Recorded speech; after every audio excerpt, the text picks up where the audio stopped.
Hey guys, welcome back to the channel. Today I want to take you through the steps of how to add activated carbon in your home aquarium to remove any chemicals.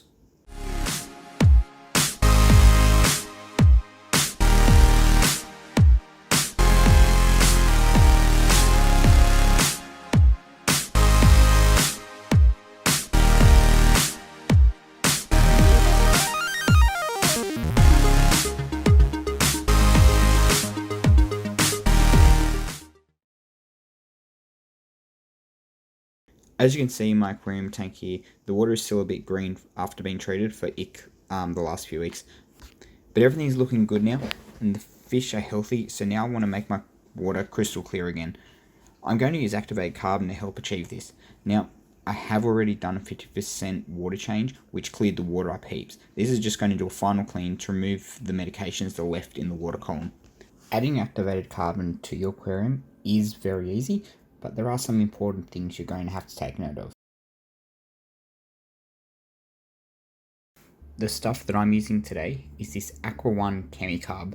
You can get this in all different types and all different brands, but for your tropical aquarium, it's all pretty much the same. To do this, you're going to need a media bag like this. One, just like this. You're going to need some tank water, right? And of course you're going to need your carbon. What I do is I simply put the carbon in the bag using my hand. I just take a handful like this and place it in the bag. Now the amount of carbon you will need to put into your media bag will depend on where you're putting it and how deep the water is. I'll explain that a little bit later.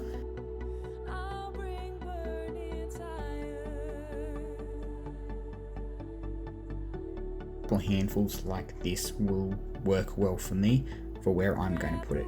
Now as you can see, it does get quite dusty, which is why the next step is really important. Close up the bag like this and we're going to rinse it in our aquarium water. It is important to use aquarium water and not tap water, as your tap water will have chlorine in it, so it's much better just to use a small container of tank water like this. Just move it around, just rinsing off all that carbon dust that's on it. You will hear fizzing noises, which is perfectly fine. That's just it aerating in the water. So I just move it around a bit and just let it sit until you can hear the fizzing stop.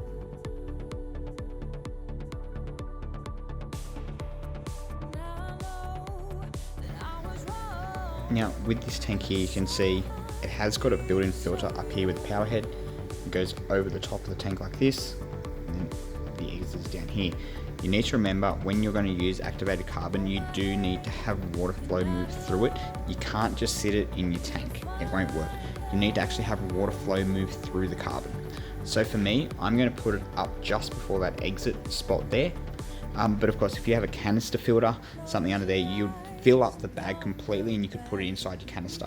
Yeah, for me, up there the water level isn't that deep, so I don't need that much carbon in the bag. So I just need to have the water flow through it, and it goes through here.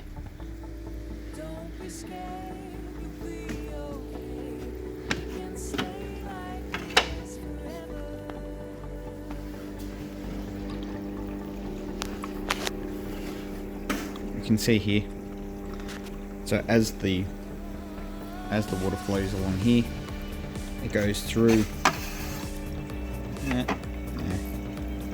It's looking like it might almost need a change. Anyway, so the water flows through that and down through here.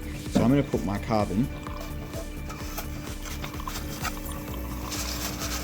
in there, which means now that the water now has to flow through the carbon to get out to there. You might notice some extra bubbles coming out through there. That's alright. That's just what happens. You just want to make sure there's no significant amount of dust coming off. The dust can be a problem. As you can see, this is a very easy thing to do. The key things to remember is to use tank water to rinse off the carbon before you put it in the tank, just to remove that excess dust other really important thing you need to remember when adding activated carbon to your aquarium is that you need to place it in flowing water. You can't just sit it in your tank. Water must pass through the carbon to be effective. But if you do those two things, you'll have no problems at all. So I will leave it in here for a week or two and see how the water looks, and maybe change it out after that. I don't run carbon in my filter all the time. It's just when I have chemicals that I need to remove from the water. So guys, thanks for joining me today. I hope you learned something. Please give this video a thumbs up and subscribe to the channel. Leave me a comment down below of what you would like to see in future videos. Thanks everyone, I'll catch you in the next one.